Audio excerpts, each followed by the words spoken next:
आज आम्ही जावीर काष्टशिल्प चित्र संग्रहालयाला भेट देण्याकरिता खरसुंडी या सुप्रसिद्ध काष्टशिल्पकार, साहित्यिक अशा थोर व्यक्तिमत्वाला भेट अथवा त्यांच्या या संग्रहालयास सदिच्छा भेट याकरिता इथे उपस्थित राहिलो आहोत आणि आपल्यासमोर ते आपल्यासोबत आहेत. नमस्कार. नमस्कार सर. आमचं त्यांनी यथेच्छ स्वागतही केलेलं आहे आणि त्यांचा मी आभारी आहे. धन्यवाद. आज या मुलाखतीच्या निमित्तानं अथवा या सदिच्छा भेटीच्या प्रसंगाने इथे आले असताना सरांनी जे काही निर्मिती करून ठेवलेलं आहे, सरांच्या साहित्याच्या माध्यमातून तर निर्मिती झालेलीच आहे, पण आज प्रथमतःच काष्टचित्रशिल्प या माध्यमातून अथवा या त्यांच्या छंदातून जे त्यांनी उभं केलं आहे, अक्षरशः ते पाहत असताना त्यातून येणाऱ्या नवीन नाविन्यता, अनेक चित्रशिल्प आणि त्यांची निर्मिती.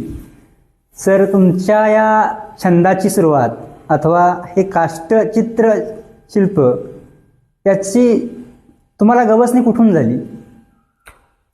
सन 1995ला कराड, जिल्हा सातारा येथे अखिल भारतीय साहित्य संमेलन झालं आणि त्या ठिकाणी मी काही कविता सादर करायला गेलो होतो. मी काही कविता संग्रह माझे निघालेले आहेत, कोलदांडा, होलिया, आणि मग थोडं त्या संग्रह म्हणजे संमेलनातून फिरत असताना मला हे काष्टशिल्पाचं प्रदर्शन पाहायला मिळालं आणि मी ते पाहिलं.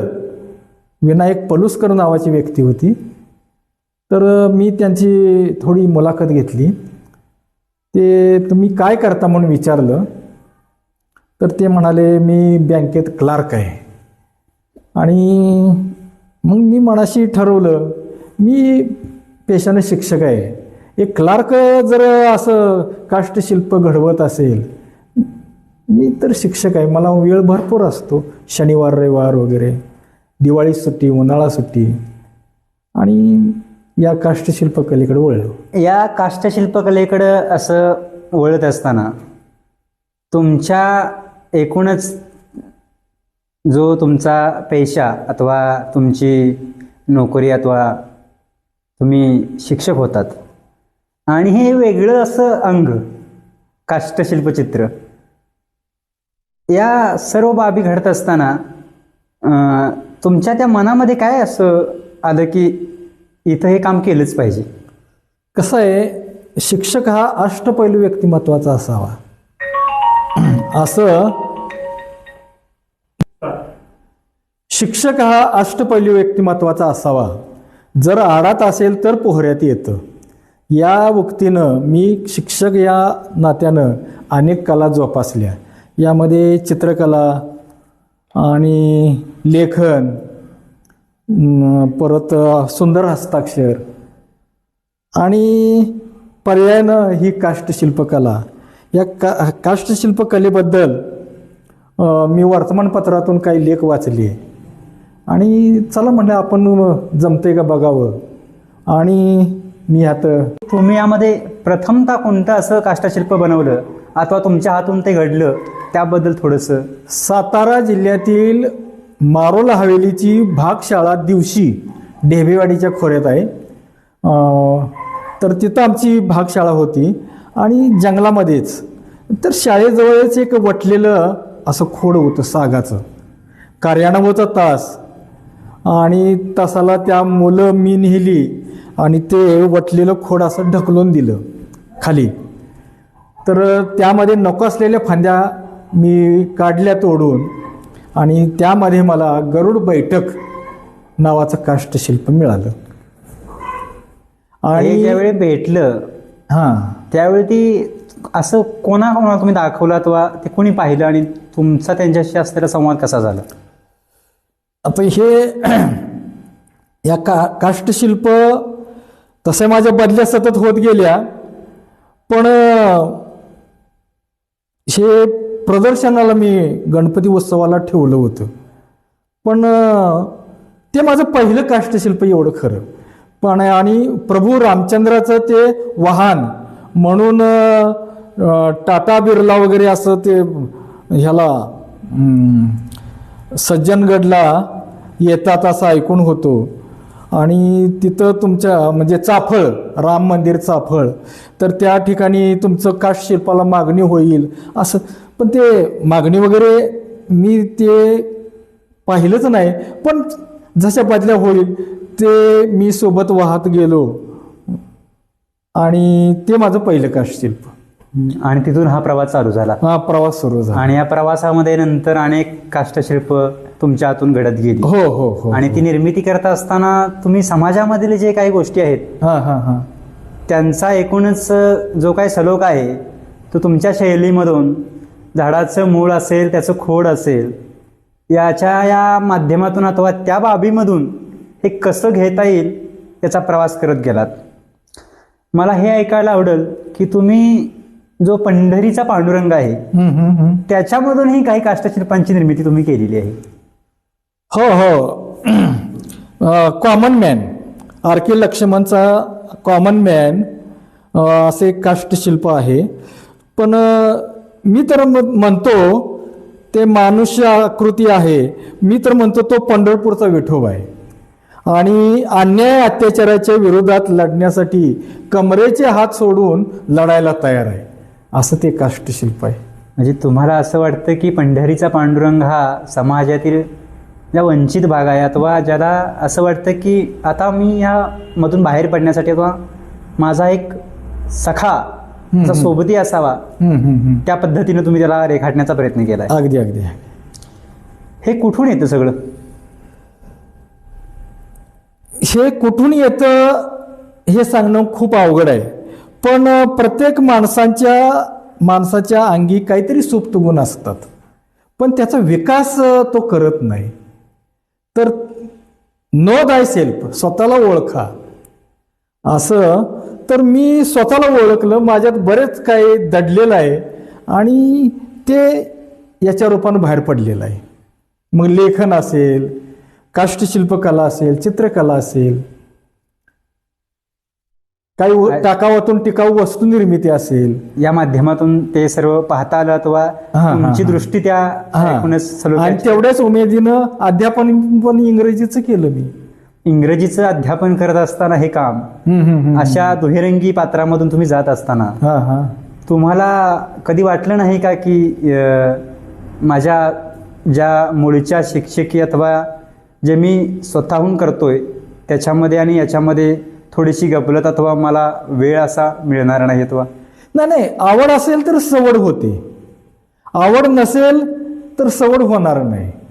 मग वेळ मिळेल अथवा न मिळेल याचा विचार मी केला नाही. मला ड्युटी किती आहे? 11 ते 5.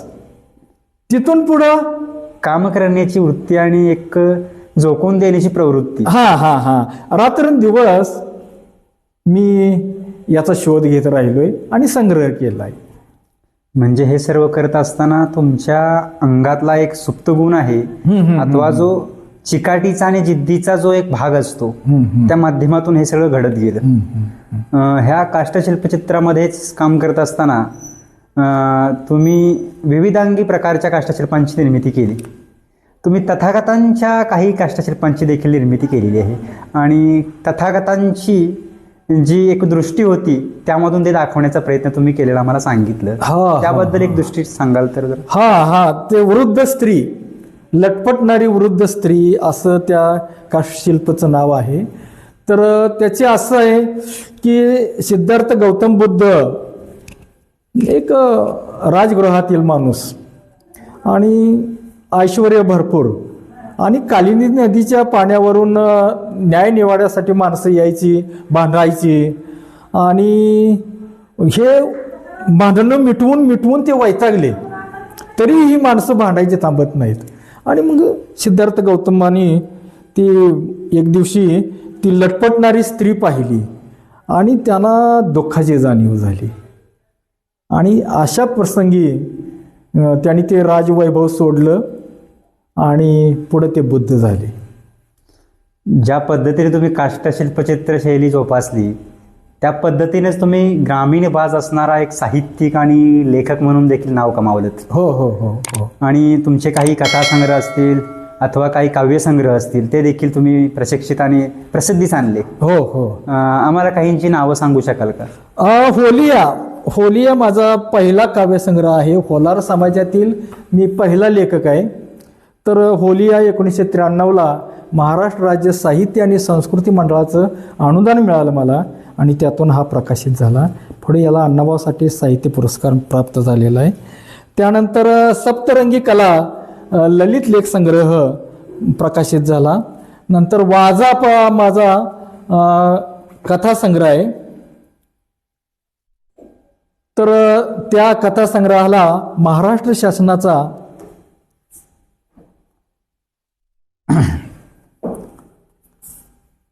वाजाप हा माझा कथासंग्रह 1997-98ला प्रकाशित झाला आणि महाराष्ट्र शासनाचा उत्कृष्ट वाङ्मय निर्मिती राज्य पुरस्कार आहे. आणि अण्णाभाऊ साठेंच्या नावानंच यालाही पुरस्कार मिळालेला आहे. ज्यावेळी हा पुरस्कार तुम्हाला अण्णाभाऊ साठेंच्या नावाने मिळाला, हो, अक्षरशः तुम्हाला त्यावेळीच्या तुमच्या भावना काय होत्या? असं म्हणजे एक सामान्य कुटुंबातील दलित वर्गातून आलेला मी, की एक म्हणजे आमदार निवासला राहण्याची माझी 2 दिवस सोय केलेली होती. आणि त्यावेळेला असं गहिवरून आलं की मोठा समाज लहान समाजावर अन्याय करत असताना लहानपणी मी अगदी त्यांनी वरून पाणी ओतायचं आणि मी खाली असं ओंजळीनं प्यायचं, किंवा माझी आई बाळणपणाला म्हणजे सुईणीचं काम करायचं आणि मग मी ते सोबत जायचो. त्यावेळेला बाळ आलंय त्याला जेवायला वाढा, अक्षरशः तव्यामध्ये मला जेवलेलं आहे. आणि हे प्रसंग सामाजिक प्रश्न यात मांडलेले आहेत. आणि माझ्या लेखनाची शासनानं दखल घेतली आणि त्यावेळेला मला खरं गहिवरून आलं. आणि परमपूज्य डॉक्टर बाबासाहेब आंबेडकर यांच्या प्रेरणेनं त्यांनाही खूप त्रास झाला. वर्गाबाहेर बसून त्यांनी ज्ञान घेतलं. तशी मीही अनुभवलं थोडं. आणि शिक्षणाशिवाय पर्याय नाही आणि आपली प्रगती नाही. आणि मी अनेक अडचणी मात करत ग्रॅज्युएशन केलं आणि नोकरीला लागलो. आणि तेवढंच माझ्या समाजाचं दुःख यातून मांडायचा मी प्रयत्न केला.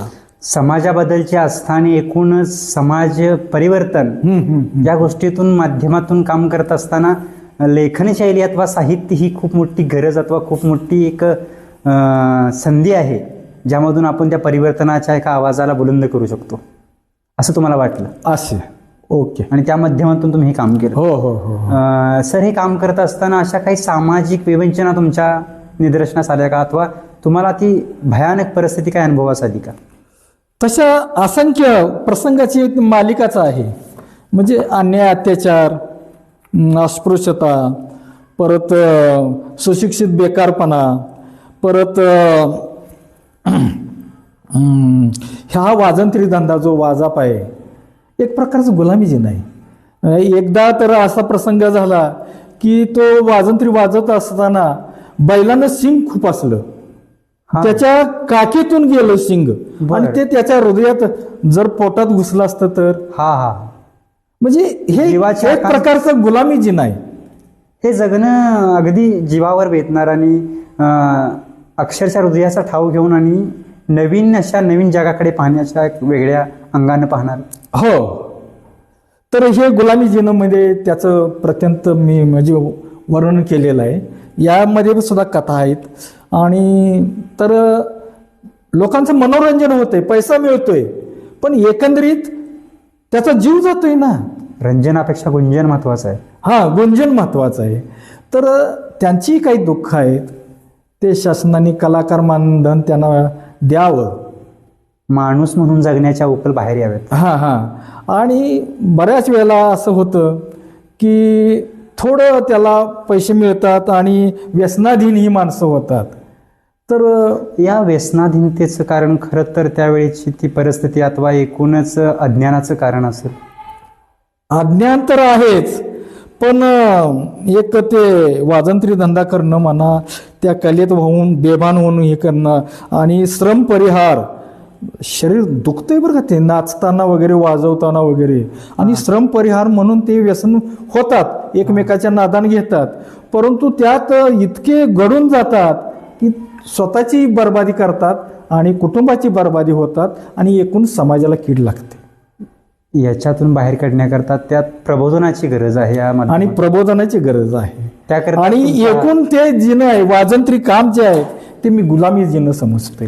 त्यातून परिवर्तन व्हावं याकरताच हे लेखन आहे. हे लेखन आहे म्हणजे सामाजिक प्रबोधकता बाहेर यावी, हो हो हो, आणि समाज जागृती व्हावी, हा तुमचा मोठा एक तुमच्या लेखनाचा भाग आहे.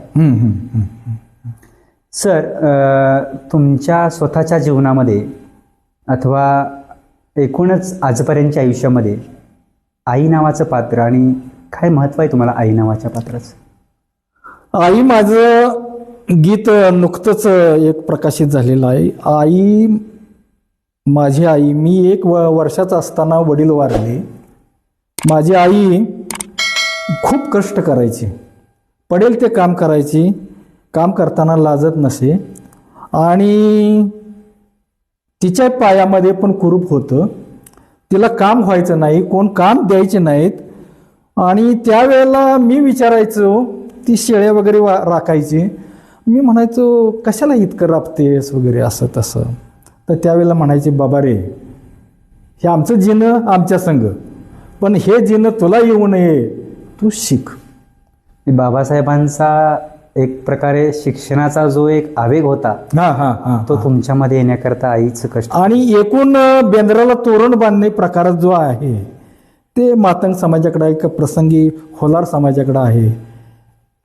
तोरण त्याच्या म्हणजे कुणब्याच्या किंवा मराठ्यांचा आणखी उच्चभू लोक आहेत ते आहेत, त्यांच्या घराला तोरण बांधलं की एक मापटभर शेरभर धान्य देतात ते. पण मी तर म्हणतो की माझं तोरण त्या घराला बांधण्यापेक्षा माझं तोरण शाळेच्या पाठीवर आहे, त्या दप्तराला माझं तोरण आहे. आणि मग शिक्षणातून क्रांती होते. शिक्षणातून क्रांती. रयत शिक्षण संस्थेमध्ये काम करत असताना शिक्षणाचं महत्त्व जाणून घेणारा खरंच एक सहृदय व्यक्तिमत्वाचा तुमच्यावरती प्रभाव असणाऱ्या कर्मवीरांबद्दल काय सांगाल? कर्मवीरांनी बहुजनाच्या शिक्षणाची सोय केली,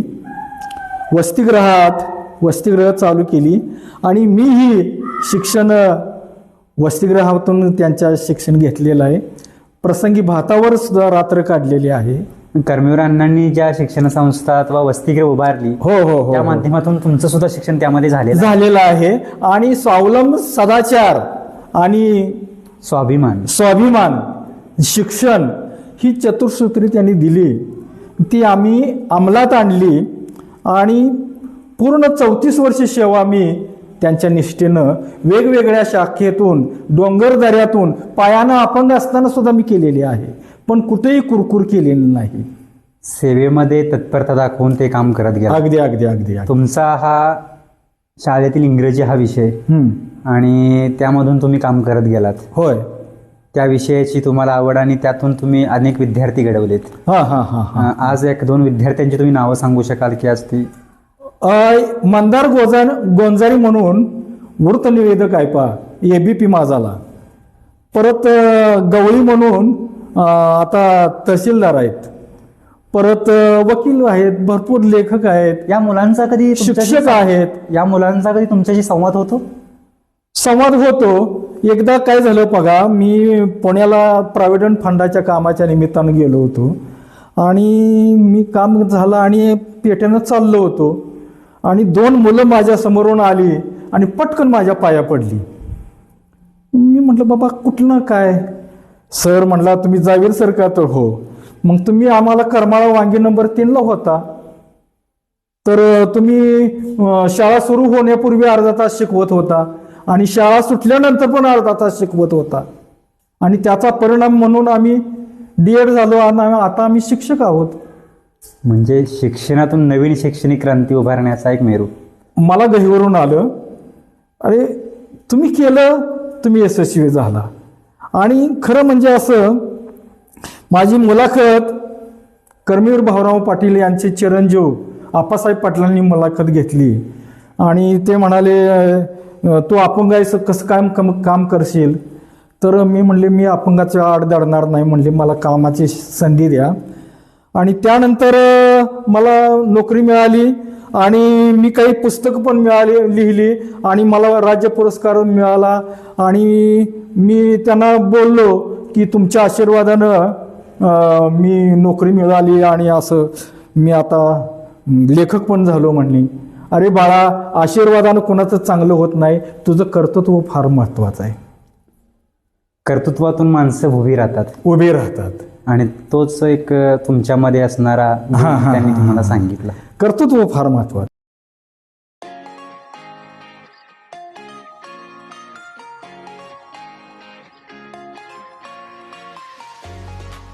नमस्कार, मी रमेश जावेद. झाडांच्या मुळाखोडामध्ये नैसर्गिक आकार शोधले जातात, त्याला काष्ठशिल्प असं म्हणतात. काष्ठशिल्प या ठिकाणी मला हे एक खोड सापडलेलं आहे, मूळ सापडलेलं आहे, मूळ. तर या ठिकाणी मला असं एक शिंगासारखं, असं म्हैशीच्या शिंगासारखं असं दोन होतं, पण त्यातील एक तोडलं मी आणि एकच ठेवलं. यातून काय झालेलं आहे पहा, तर हे हत्तीचं सोंड आहे, हा डोळा आहे, हा दात आहे आणि हे थोडं कान वाटतात मला. दोन्ही बाजूला हे कान, दोन्ही बाजूला हे दात, सोंड. आणि याला बैठकीला मी काय केलेलं आहे, अशी फळी लावलेली आहे. तर या ठिकाणी मला खोल घ्यावं लागलं ड्रिलिंग मशीननं आणि खेळ मारलेले आहेत. आणि या ठिकाणी 2 होल घेतलेले आहेत, याला तार लावणार आहे आणि असं भिंतीला लावणार आहे आणि कलर देणार आहे. तर काष्ठशिल्प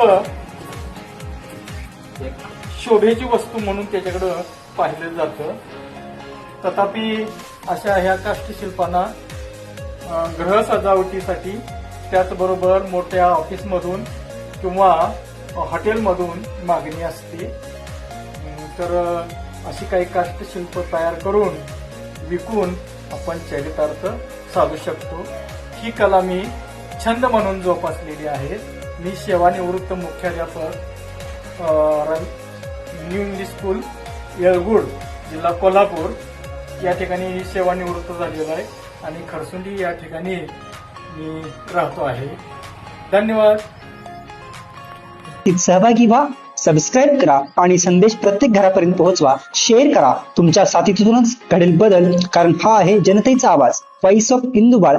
अशा नवनवीन व्हिडिओसाठी बेल आयकॉन प्रेस करा.